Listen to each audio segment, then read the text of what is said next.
look into regulations, look into every kind of minute detail that you can think of, because at the end of the day, you're buying a business and you got to run that business and figure out like what you would need to operate. Welcome to the Franchise Friend Podcast, where we bring you an exclusive peek into the world of franchise ownership. All right, I'm here with Patrick with Kidokinetics based out of Atlanta, Georgia. And Patrick, thanks for joining me today, man. I appreciate you jumping on the Franchise Friend Podcast. Sure, anytime. Glad to be here. So, yeah, man, really the goal of this podcast is to help people understand, and really identify with people who have, taken this leap. So, if you could tell us a little bit about your background, what attracted you to going after the franchising?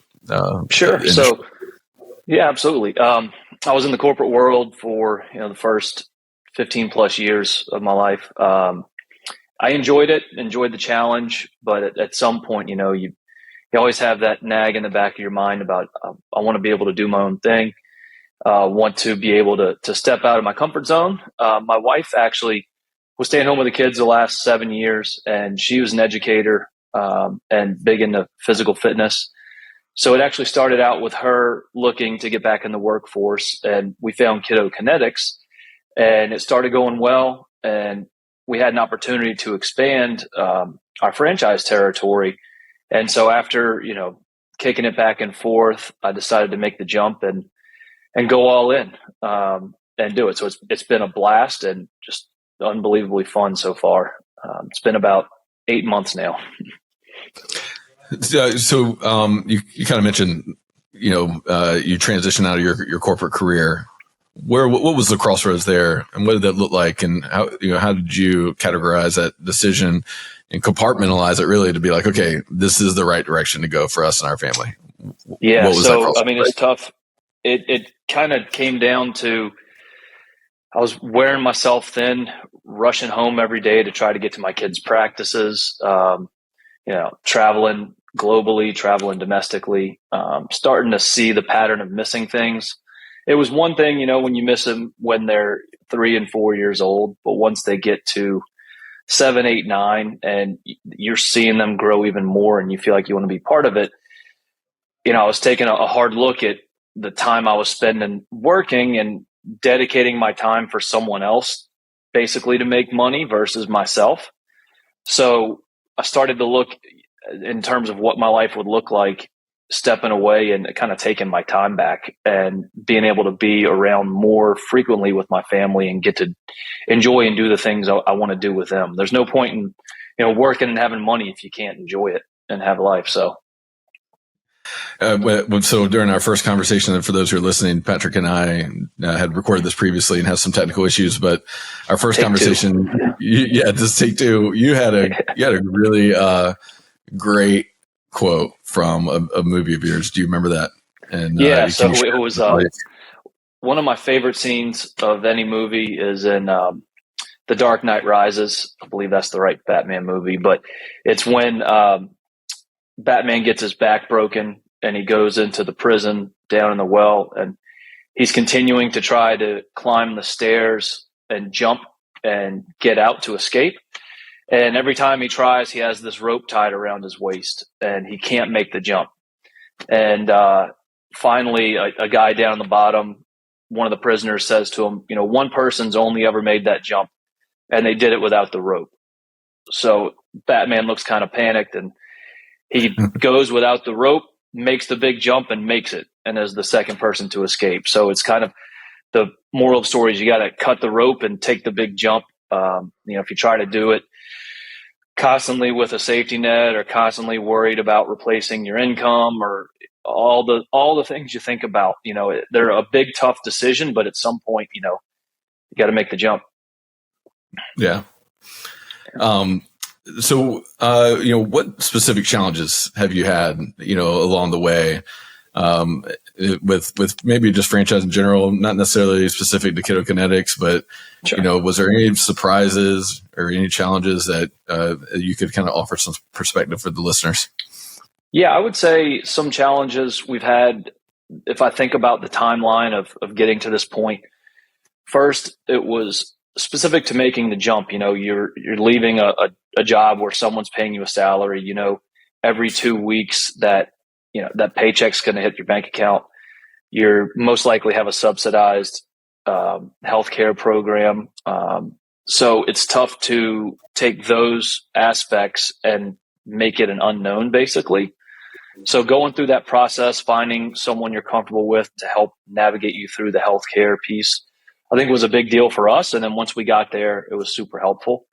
The other piece is, you kind of have to be willing to build the plane while you fly it. It starts with setting up your own company, whether it be an LLC, an S corp, however you want to do it. And then as you're going, you're going to have hiccups because there's going to be things that someone asks you for that you didn't do. And you've got to quickly pivot, get it done, whether that's filing a certain tax paperwork with the state or licensing you need or certain background checks or registrations with a certain entity. It all comes up and it's very challenging and you have to be flexible with it and willing to pivot and get those things done.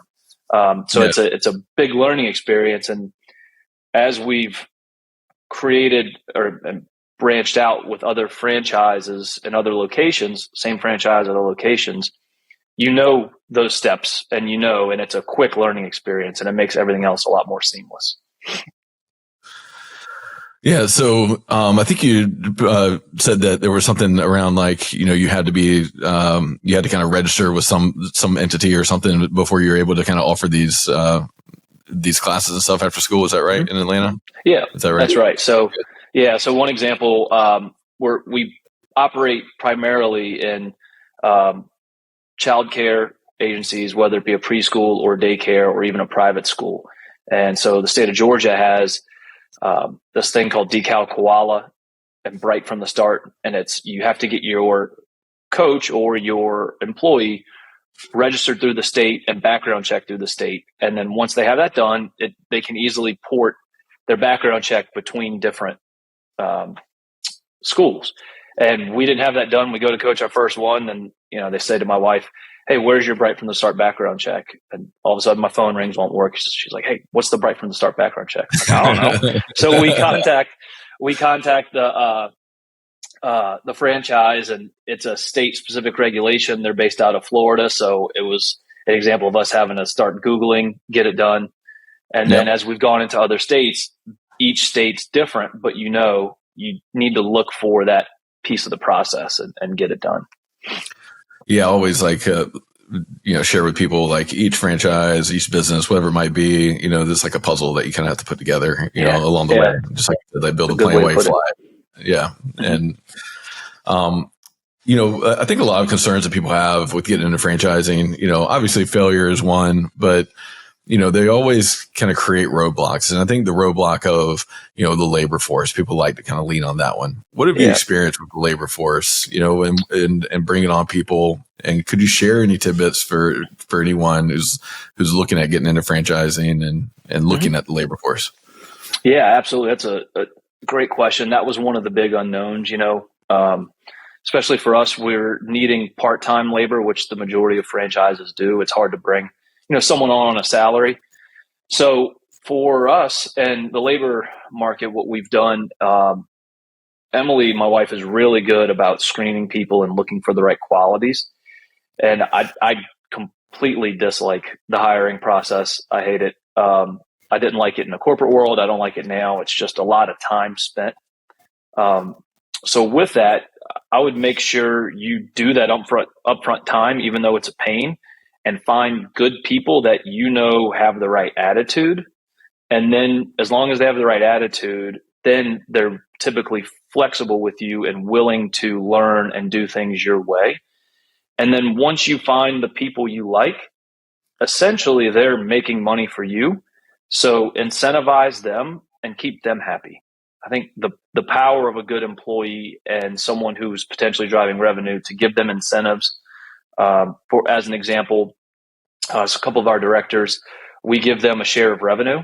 And I've told people that off the bat that are other franchise owners, and they're kind of like shocked, like, why would you give up a piece of the revenue? And it's like, well, if I grow, they should grow as well. And they should forever be tied to it and want to continue to grow. So one of the franchises we purchased, their employee really wasn't incentivized. So she kind of got the business to a certain point and then was just happy running it there. So they never were able to take those additional steps. And with that, and employees, they're, depending on your franchise, they're typically your capacity. So I'm of the mindset that you always want to have 20% more capacity than you're actually using. So kind of always having a stable and a pipeline of people willing to work makes that initial need a lot better. So you're never behind the 8 ball and scrambling to find people. It allows you to hire better people through the process.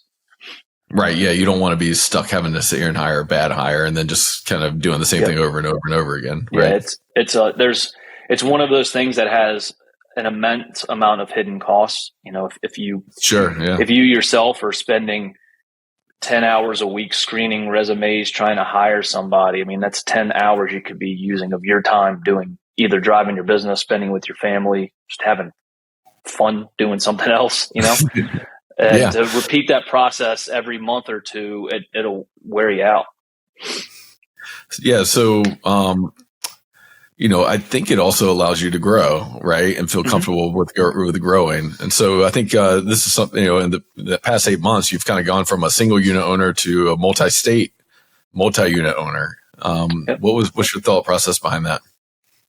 Thought process behind that is, we in Atlanta, we're operating our owner operator franchise. It's going well. We found the right way to do things to make the growth happen.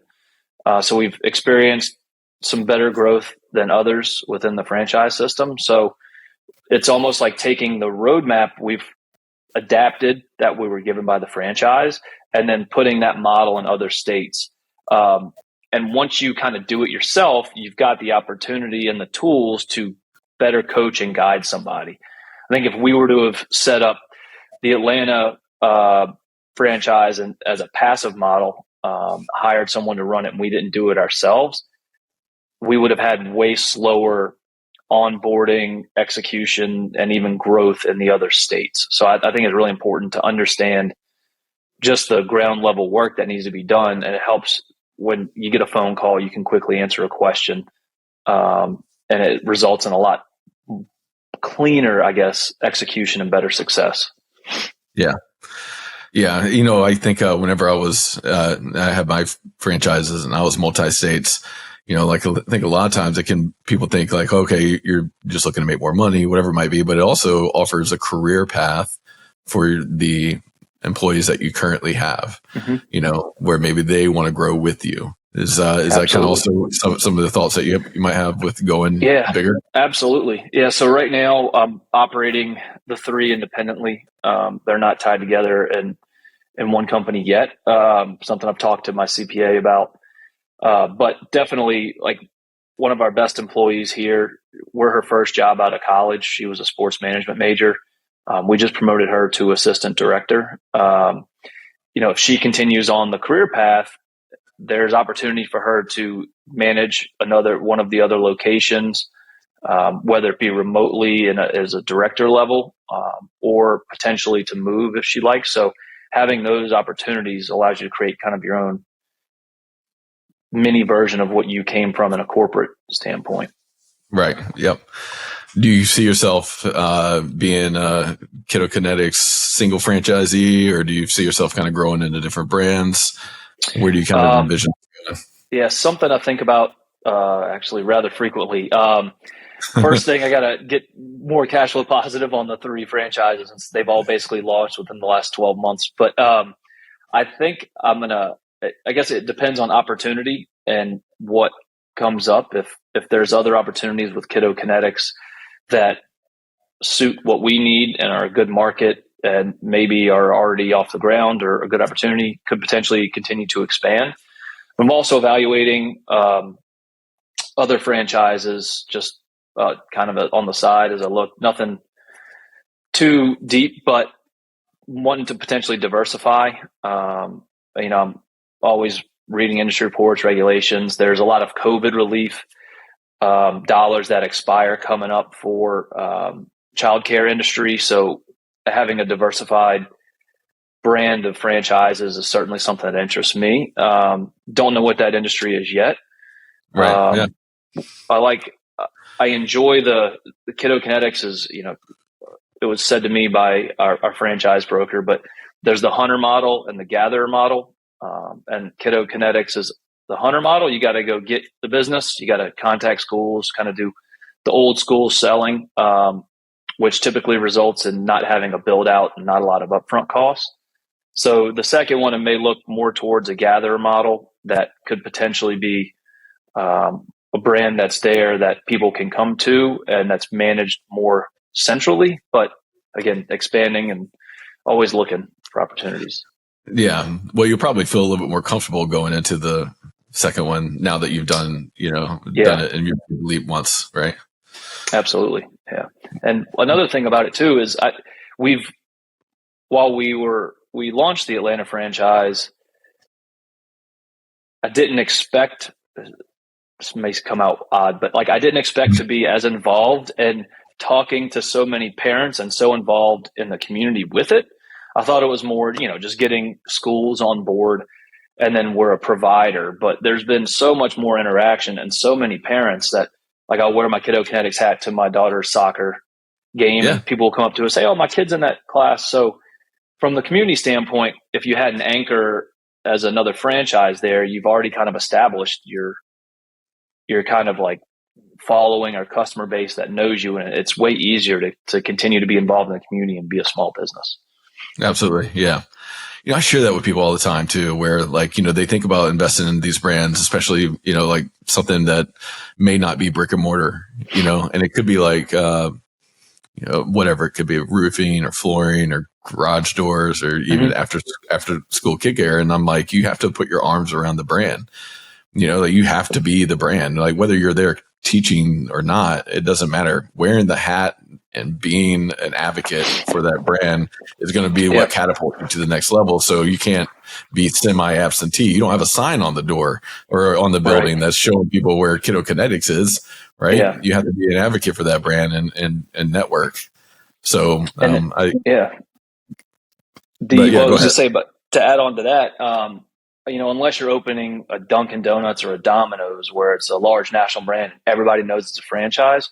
Really, no one knows it's a franchise till you tell them. I wear the Kidokinetics hat, and a parent at my oldest daughter's lacrosse team parent, we're just chatting. We'll say, "Oh, what's Kidokinetics?" Say, "Oh, it's a company we have." Explain what they do, and then they'll ask questions, and then the franchise piece will come up and say, "Oh, it's a franchise." So even though you may feel like you're wearing someone else's brand, I would say 80% of the people you talk to don't know it's a franchise while you're running it and operating it. So it's kind of like a little piece of yourself as well that you get to share. And then once you say franchising, I think everyone then goes down this deep rabbit hole of asking you all the same questions, which are fun to answer because everybody wants, there's a little piece of everybody that wants to do it, and they start asking all the questions and you get all the same kind of reservation type questions, like why people don't want to do it. And you answer them and you start to see their eyes kind of like, oh,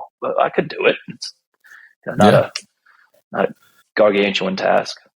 Sure. Well, I guess chat a little bit about that, about, how have you managed, running a business with your wife, being able to kind of separate that from your everyday life and keeping that healthy, a good, healthy work-life balance. What's that been like? So my wife and I have different skill sets. She's more educator, teacher type person, really enjoys working with the kids. Not that I don't, but really enjoys working with the kids, managing the coaches, doing the programming. I'm definitely more business mindset, business development, financial driven. So our skill sets balance out. If there's things that need to be done that's more towards our programming curriculum, working with an existing school, she kind of handles it. If it's more new business, banking issues, state regulation, anything like that, I handle it. And so that helps us tremendously. The other thing from managing a time standpoint, I mean, you get to wake up each day and kind of make your own plan, which is awesome. You know, you don't have an 8:00 meeting you have to rush to the office to. And one of the ways I've best found to manage that is you kind of find the windows within the day that are the best to do certain things, if that makes sense. So like using our schools for an example, if you take a standard Tuesday, right, in the morning, the directors and teachers are all focused on getting the kids into the school, getting them into the class, getting drop off done. So they're pretty much tied up, and it's a little frantic until about 9:00. And then up until about 11:45, you know, they have some time. And then 11:45 to about 1:30, it's got to feed the kids, got to get them down for naps. So then from 1:30 to about 3:30, there's another window. Then after 3:30, it's pickup time, and it's haywire again. Parents coming in, getting the kids out the door, making sure it's the right person, right? So that really leaves you a couple good windows from a sales standpoint that, you know, if you try to make a phone call during one of those windows, there's a better chance that you're going to have them pick up, right? So I've started to manage my time around those windows if I need sales, and then outside those windows if I need to get other stuff done. So you get to kind of figure out a groove and create your own path each day to how to optimize it. And it certainly helps a ton. And again, kind of going back to that puzzle, figuring out the puzzle, right? Like you may not have known that going in. Now that you've now that you've figured out, okay, like this is what I need to do, and this lever makes this happen, right? Yeah, absolutely. Yeah. That's very cool. So, you know, what would you say you're kind of most proud of accomplishing so far? You know, what's been your most proud moment? That's a great question. I would say the most proud moment I have is, I think, whenever my wife and I are talking to somebody and they say, "Oh, you have your own business, you have a franchise," and we say, "Yeah, Atlanta, and Charlotte, North Carolina, and now Memphis," and people are like, "Wow, you have it in 3 different states." So it kind of, that piece to speak to makes you really proud, but also knowing that you took a chance. And I think jumping into owning my own business is something I always wanted to do. And if I worked for corporations, until I was 65 and retired, I probably would have been very comfortable, and for the next 25 years of my life would have done pretty well. However, I think I always would have had that piece in the back of my mind saying, damn, I missed out on so much time with my kids when I was traveling, so much time being in an office, missing this game, that I'm proud of like where I get to be with my family in the next 20 plus years. It's hard to describe. And one question I always get asked when, you talk to other folks about franchising is, the question they ask is, how quickly did you replace your income, or have you replaced your income yet?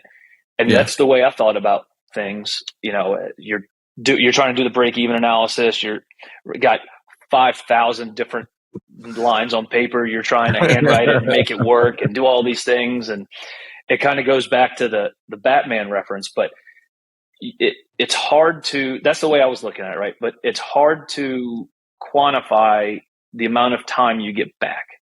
And it's no longer about replacing your previous income. It's more about replacing the time that you were given up that you now have to yourself and your family. It's invaluable. That's great. I love that perspective, because that's exactly, that's exactly what it's given me. It's like I always kind of joke with people. It's like, I like to play golf. I'm like, what would I do if I made like a lot more money? Well, I'd probably just play more golf, but I already play it. So it's like, so it really starts to put things in perspective. Like, it's just really time that we want, because we're going to do the same things with our free time, whether we have a lot of money in our bank account or whether we don't have that much money, we still are going to spend our free time doing the things that we love. And so really it's about, what can I do that's going to allow me to take control of my own destiny, right? Yeah.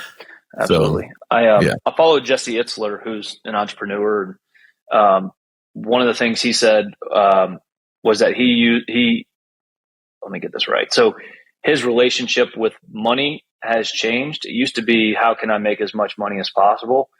And it's flipped to a better perspective of, how much money do I need to live the lifestyle I want and I'm happy and enjoy? And he said that changing that relationship perspective has, given him a lot more freedom.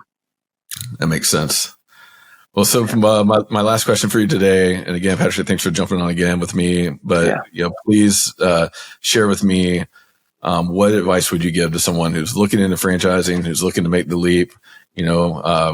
What advice would you give them where they're at that crossroads right now?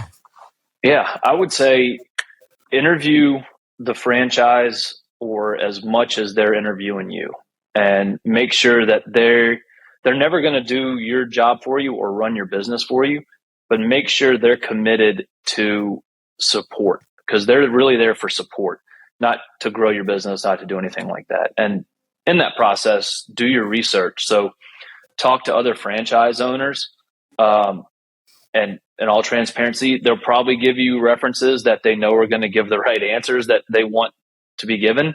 So ask the franchise owners you talk to for some other people to talk to that may have not been recommended by the franchisor. And then in doing your research as well, look into regulations, look into every kind of minute detail that you can think of, because at the end of the day, you're buying a business and you got to run that business, and figure out like what you would need to operate. So let's say you're going to get a garage door or a garage flooring type franchise. Go ask your neighbor who has a garage door. Say, hey, look, I'm thinking about opening this franchise. I want to come in and redo your garage floor. What would you expect from me? And kind of get the voice of the consumer, and it helps you understand, like, are those the questions I want to answer when I open a franchise, and are those the problems I want to deal with? Yep, absolutely. It's great perspective. Well, thanks again, Patrick, for joining me today. I really appreciate your insight, and congratulations on your success this far. I can't wait to see Kidokinetics across the Southeast. It's awesome. Hopefully so. Yeah. All right. Thanks, Patrick. Appreciate it, bud. Thanks. Bye.